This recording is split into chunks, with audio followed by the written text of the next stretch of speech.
There's a guy right there who has a lot of speed, ridden with a lot of speed in the past. Damon Bradshaw possibly will go for the whole shot as we get set for the start. David Bailey, Art Ekman, and John Kernan getting set for the start of Moto #1 as we begin round 11. Boy, David, we're almost finished with the season. And I'll bet Jeremy McGrath is glad. He's just been wandering around these racetracks with a huge points lead. Now he can finally wrap it up. Well, there they go. Let's see who gets. Oh, look, Jeremy's off to a pretty good start as the riders come through the turns. John Dowd's also in there behind Jeremy, but it looks like McGrath has got the whole shot. And hey, I've said it all season, when he gets the whole shot, it's look out for everybody else. That's right, but he's got last year's race winner, John Dowd, right on his heels, and I don't think John's going to let him get away here. John's very comfortable on this kind of soil and obviously very fast here on this track. Well, Dowd, of course, dislocated the shoulder for Washougal and missed that. Maybe that, you think that'll play into today? Well, I think that he's recovered. Otherwise, he wouldn't be out there. And he's probably pretty fresh and chose the right track to come back to. He's very comfortable here. Well, you can also see James Dobbs in the background. And also we saw, well, that's factory Phil Lawrence. And we saw Ezra Lusk, who's returned after that injury that he suffered earlier in the year. Missed almost the entire season. But Jeremy McGrath has the lead. He has the points lead. And you got to ask him, hey, what are you going to do during the off-season? Well, we did, and here's what he had to say about it. Yeah, I plan on going to Europe. I have the World Championship Series I'm going to do, and probably equals out to be about 6 races in Europe. So I'll probably be over there for a month and a half. You know, I'll fly back and forth. So that's going to take some time out of my schedule, but I'm definitely welcoming some time after the National Series here. I think this is the first year that I've put 150% in the whole year, and that vacation time's long awaited. I know the feeling. I tell you right now, James Dobb is holding off Damon Bradshaw, but Bradshaw is putting on a charge. He finally is off to a good start early, David, without crashing. Could it be time for Bradshaw to win one of these motos? Well, maybe. This is a great opportunity. It's the first time past the first lap, and he's had a good look at the leaders, and they're not getting away that far. So as long as he can keep them inside, he can stay enthusiastic and possibly put on a charge that we really haven't been able to see so far this season. Well, a battle shaping up front is Dowd trying to chase down Jeremy McGrath. And just a few seconds ago, you saw McGrath's mechanic, Skip Norfolk, hold out a board that look with an arrow. Was that like look ahead, don't look behind? Probably, yeah. That's the best advice that you would want to give your rider. Don't look behind you.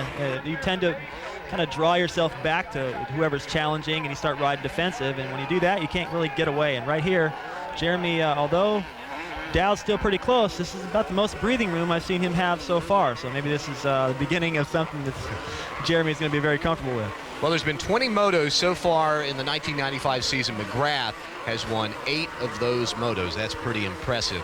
But Dowd right now with that impressive run, just hanging on to McGrath, because all season long, if Jeremy's got the whole shot, he just builds those 10, 15-second leads and is gone. But Dowd is hanging tough right now. And also, as we look back just a little bit, you see Dobb and Damon Bradshaw still trying. Oh, and look at this. Second place in points, Jeff Emig is down, and that's going to drop almost all the way back to the end of the pack, David.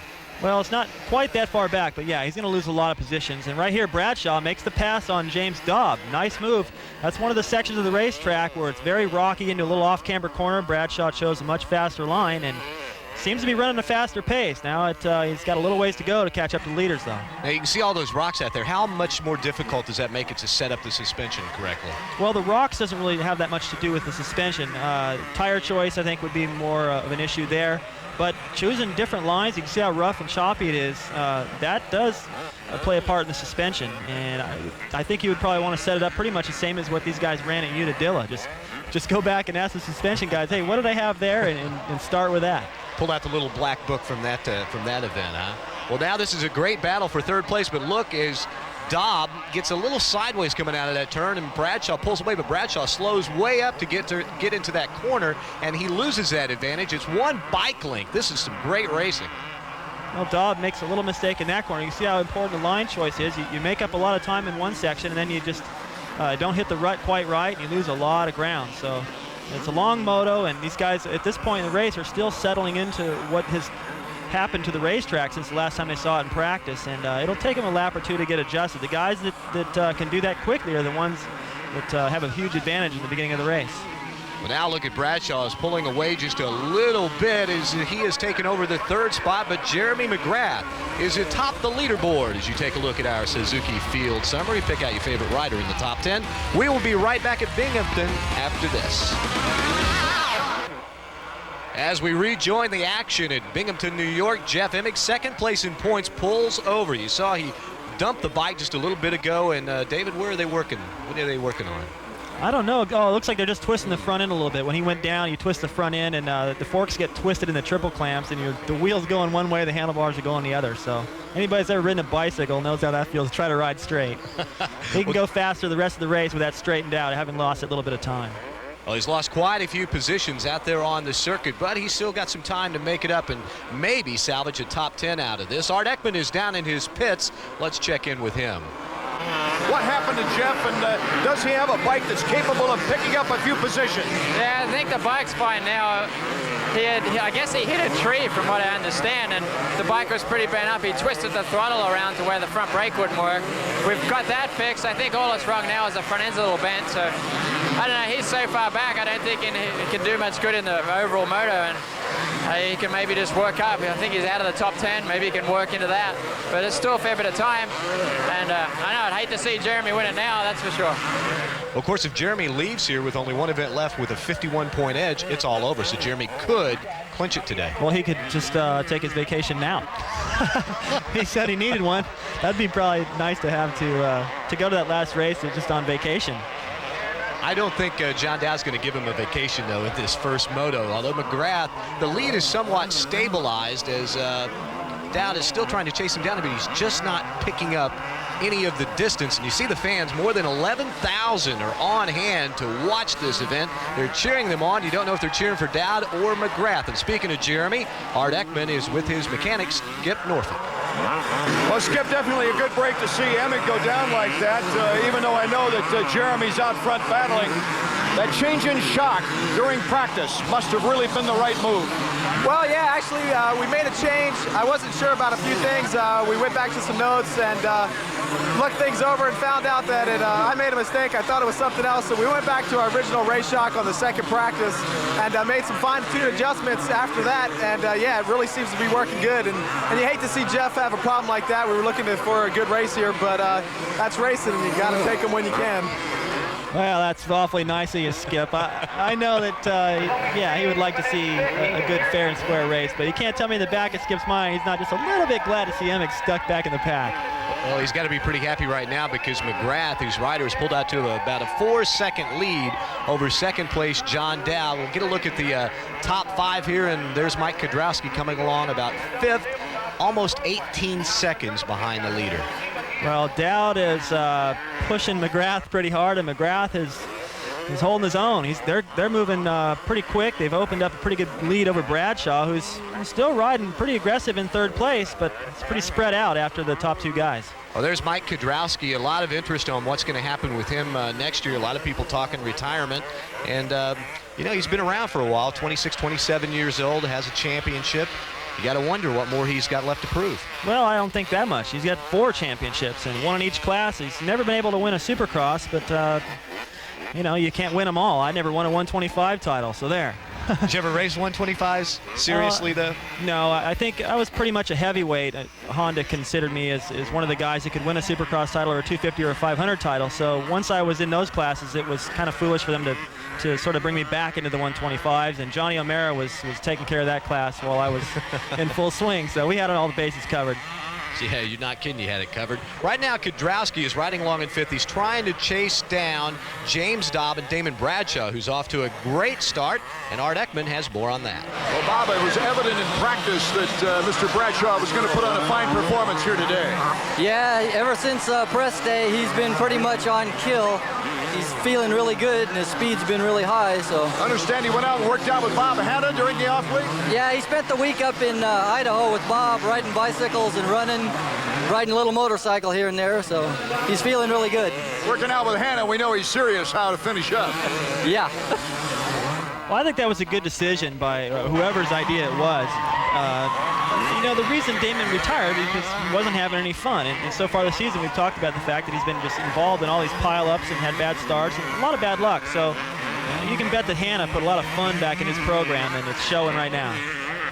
And his best finish so far this year overall is a 4th, but he sits right now in 3rd here at Binghamton as you pick out your favorite rider on the Suzuki Top 10. We'll be right back. Back at Binghamton, New York, Moto number 1 past the halfway point. Get a look back at Todd DeHoop and Larry Ward. They're having a battle there, and Ward with a little problem negotiating the exit of that turn. Well, DeHoop got a little out of control, and I think maybe Ward was just watching too closely and made the same mistake. That used to happen to me. Sometimes you watch the guy in front of you, and they do something a little different and not too smooth, and you just kind of get sucked in. You make the same mistake. So it'd be it's advantageous for a faster rider to try to get around any of the back markers, especially when you're lapping riders, not get stuck in what's happening with those guys. Right here, Larry Ward just seems to be patient and waiting his spot on the racetrack where he thinks he's faster to make a pass.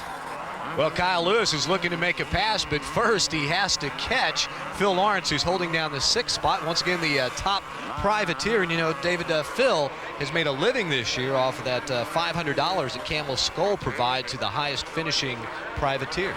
Well, it's not quite the living that I'd say Jeremy's earning right now, but for a privateer, that's nice to have that extra little bit of dough to help you get around. Being a privateer, pretty much everyone has had to go through that stage in their career, and I remember it was pretty difficult. It's nice that those companies have gotten involved. Right now, Kyle Lewis trying to chase down that 6th spot. He's trying to follow up a great finish at Washougal, where he came home in the 3rd overall position, but he loses a little bit of ground there. Now you get a look at Damon Bradshaw flying through the air. He holds down the 3rd spot. I like the way Damon came out of that corner. He got out of that berm early, got out of that slick stuff up into the traction, was able to triple that. And right there, staying out of the berm, picking good lines. It's one of the things I always enjoyed watching about Damon. He's very creative out there. Look at DeHoop. Carries a lot more momentum around that corner. Ward got out of that berm early, same as Damon, but he got a little bit more wheel spin and just elected not to go for that triple, and that's what happens when you back off. Back to that battle for the 6th spot. They'll come up the hill as Kyle Lewis tries an inside line to get around Phil Lawrence, and now he goes to the outside. He's caught him side by side. He cuts off the corner to come up to this jump, and will he get the position momentarily? But look at Phil Lawrence come back in on the inside.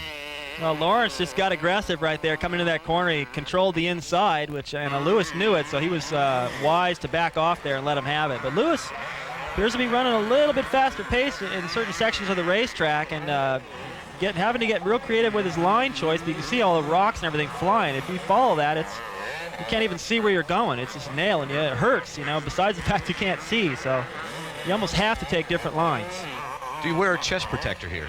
Well, most of the guys do. You can see right here, Lawrence doesn't. Maybe that's why he was trying to hold him off, because he doesn't have anybody roosting him. But most of the guys wear chest protectors. I remember getting roosted by Hannah here back in like 1983, and I broke my finger during the race and didn't know it. It just was numb the rest of the race. Second moto hurt, but rocks are flying and it hurts. How many motos did you miss after you found out it was broken? Well, actually none. I had to keep going, and it was a tight battle that year for the championship, and as it turned out, I won the title, and kind of lucky. Hannah got hurt. A lot of guys got hurt. Johnson, that was the year he dislocated his hip, and if I missed any motos at all, I wouldn't have won the title, so I had to ride through a little bit of pain, but it paid off. Well, right now, things are paying off for Phil Lawrence. He holds down the 6th spot, and he has fended off the challenge that he was receiving earlier from Kyle Lewis. As you get a good shot of the distance there, he's put quite a bit of distance on Kyle Lewis, in fact, over the last lap or so. Well, sometimes what happens when you're trying to pass a rider is you put on a pretty aggressive charge, and you maybe get close, and you're not able to make it stick, and then you just sort of kind of drop back and regroup, and apparently that's what Kyle Lewis is doing. And right now Bradshaw appears that he's caught John Dowd quite a bit. Dowd is unable to match that pace of McGrath, and now he's slipped back into the grasp of Bradshaw. Well, Bradshaw is putting on the heavy charge. Remember, he got together with Hannah this week and been training a little bit harder from what I understand, and maybe he's ready to finish the last 4 motos with a vengeance. But right now he's got his sights set on his teammate, John Dowd. And Dowd, of course, dislocated his shoulder before Washougal, and I'm wondering if maybe that's coming into play right now. It could be. I don't think that he missed enough races and enough time to where he would lose that much fitness. So I think it's probably Bradshaw's riding pretty strong, and no one's been able to go as fast as Jeremy all season when Jeremy's on fire. So I think things are looking okay for Dowd right now, and I think Bradshaw's just showing us what he can do. Well, as I try and get a look to see where Jeremy McGrath might be, Jeremy has pulled out to a rather sizable lead. He got the whole shot and took off. He was battling with Dowd for the first few laps. Dowd managing to hang close, but never did really put any pressure on McGrath. McGrath has now pulled away. Now Dowd is either fading or Bradshaw has turned things up a notch, because Bradshaw has cut this separation down to probably about 3.5 to 4.5 seconds. Well, I think it could be just a little bit of both, John. Dowd still looks pretty good. I'm watching the way he's riding. He still looks aggressive everywhere. I don't see any signs of him getting tired at all. But now there's problems for Larry Ward. He's got his goggles hanging on the handlebar, so this looks like it could be it for Moto number 1. You know, David, I'm wondering, in practice, he went down pretty hard and was complaining his wrist was a little bit sore. You think that might be it? Well, it could be. Judging by the look on his face as he rode by the camera, he was making a funny face. It's hard to tell if it's pain or if he had something in his eye. But that could be the problem. He just passed the mechanics area, so he's got to go a whole nother lap. So the chances that it's something wrong with the bike is very slim. Now this is back in 4th place as James Dobb has kind of settled into that, as he's having a pretty decent ride today. Not bad. He's been sort of hot and cold all season. At Mount Morris, he had a really strong run. He's going for the Moto lead with Doug Henry, and at times he's ridden very strong. Unadilla, he had a good Moto going, but unable to put together real consistent finishes week in and week out. Well, he holds the 4th spot right now, but McGrath is your leader as you take a look at our Suzuki Field Summary. Pick out your favorite rider. Back with the finish right after this. Back at Binghamton, and Jeff Emig, remember he crashed, had to get the front fork straightened out early on in Moto number 1. Well, guess what, David? He's fought his way back up into the top 10. Now he's right behind, it looks like Larry Brooks there, so he's starting to work his way up into familiar territory and familiar riders, and he looks pretty aggressive right here. He's obviously trying as hard as he can. It still looks to me like his handlebars are bent. It looks like the throttle side is bent back towards him, and that's got to be really tough to adjust to. Now, with that problem and charging from the rear of the pack, how worn out is he going to be? Well, I don't think that the problem is going to wear him out much, but charging from that far back in the pack, around the 30s, I would assume is how far back he was. He's passing 2 or 3 riders at a time. They're taking the best line, so he's got to hit all the holes, and he'll be tired after this. Well, right now, Emig gets around Larry Brooks. I believe that's going to move him up into the 7th or 8th position. Art Ekman is down in his pits. Steve Butler, Jeff Emig picking up some valuable points coming all the way back from 25th. That was a hard crash. Yeah, it is. He's just moved into 9th place, so that's a few points. And what is that, 3 motos left in this series, so that's still a possible 75 points. So can never count it out. Hanging by a thread. Yeah, it looks a bit like it. Hoping that some of our teammates going to put some pressure on Jeremy, but he seems to be running away pretty good too. Well, Emig right now is posted as 8th place by AMA scoring. Now you get a good look at Ezra Lusk, who's making his comeback. Just got passed by Doug Dubach. And Lusk, of course, injured his wrist early in the season, missed almost the entire season. He's running back in about the 14th spot right now. That's a pretty interesting line he has there, way on the outside. He jumps that plateau pretty nice, lands perfect on the downside. Remember, he had a great start. He's up around 4th or 5th in the beginning of the Moto, but wrist injuries can be pretty scary, but it's good to see him back out there. Yeah, he's giving it his all right now. Take him a while to ride back into shape. Maybe he'll be ready to go at the start of next year. Let's hear Ezra's thoughts. It's been 4 months since I've been to a race, and I was in a cast for like 2.5 months, and finally started back riding. I started feeling pretty good, and I just couldn't take it no more, you know. Those guys had 2 weeks off last 2 weeks, and I was really ready to come back. I wanted to come back a few weeks ago, but you know they wouldn't let me. They wanted me to stay home and get healed, so I'm back and I'm ready to have fun and get out there and get a little dirty. That's what it's all about, isn't it? No, I like to try to stay out front and clean like McGrath if I can. Yeah, look at Jeremy's bike. My gosh, it looks like he just took it through the car wash, doesn't it? Yeah, it does. That's probably what Skip told him before he went out there. Keep it clean. You know, it makes his job easier between motos. Yeah, really. I mean, Jeremy got off to that great start. He has ridden a nearly flawless Moto as far as we can tell. And now we're on the final lap. He's got 1 lap to go. And as you look behind him, 2nd place John Dowd, nowhere in sight. You got the feeling that Jeremy can just stand up and ride around. And, Does a nice little jump there for the fans, though, and a little wave. Well, he's obviously very relaxed, and it's, you know, they talk about that zone in basketball. Michael Jordan's in the zone, and I think that Jeremy's in that zone right here today. I mean, it's just, it seems like he's really not using a whole lot of energy. He's just hopping over the holes. It looks like he's having fun out there, and that's the ability he possesses, and he's doing a fine job of it today, and I don't think anyone's even going to get close enough to figure out how he's doing it and what lines he's choosing. Well, once you get into that zone, it's hard to knock you out of it, isn't it? I mean, it just seems to keep getting easier, doesn't it? Well, sometimes. I mean, it's a lot of things change between motos. I remember one time here, the last time I raced here, in fact, the second moto poured rain. And the 125s get up out there between motos and beat the track up, and you got to change lines. And Jeremy has that ability to adapt, and he's very versatile, and that's what it takes to adapt. Sometimes you can't. You might get a bad start in the next moto, and everything would change. Well, right now he is out front looking to notch his 9th Moto victory of the year. It would be 9 victories, Moto victories, out of 21 possible, almost 50%. And he's been fairly consistent, not finishing out of the top 10 in the overalls all year, and that is how you win championships, and you win them in convincing style by doing that. Well, he's about as dominant outdoors now as he has been indoors for the past several years, and that was something that a lot of us didn't think we were going to get to see, and it's nice to see him up there, a real challenge. It'd have been nicer, though, to see the rest of the field stay healthy and really present a challenge. We would have seen some fantastic racing out in this class if everyone would have been able to stay healthy. And I'm not saying that he wouldn't have won, but been a lot closer, I think. Well, you know, he had a kind of a knock as not taking the outdoors seriously. Why do you think he changed this year? And, I mean, he got the trainer to get in better shape. What happened?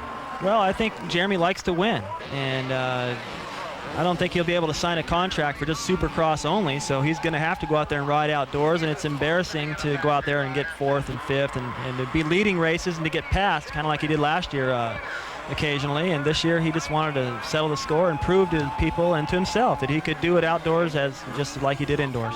Well, look, he waves to the fans. He's getting a lot of fan support these days, a lot of Jeremy McGrath supporters. Oh, well, almost a miscue there as he comes across the finish line, but there he lays it sideways. McGrath, the winner in Moto #1. How familiar. Gets the whole shot, leads the entire Moto to take his 9th Moto victory of the season. A good ride for Dad. He hangs in there in 2nd. Bradshaw 3rd, Dobb 4th. Kudrowski hangs in there in the 5th spot. But as you look at the rest of the top 10, take a look where Jeff Emig winds up. He finishes 7th. Art Ekman is downstairs with our winner.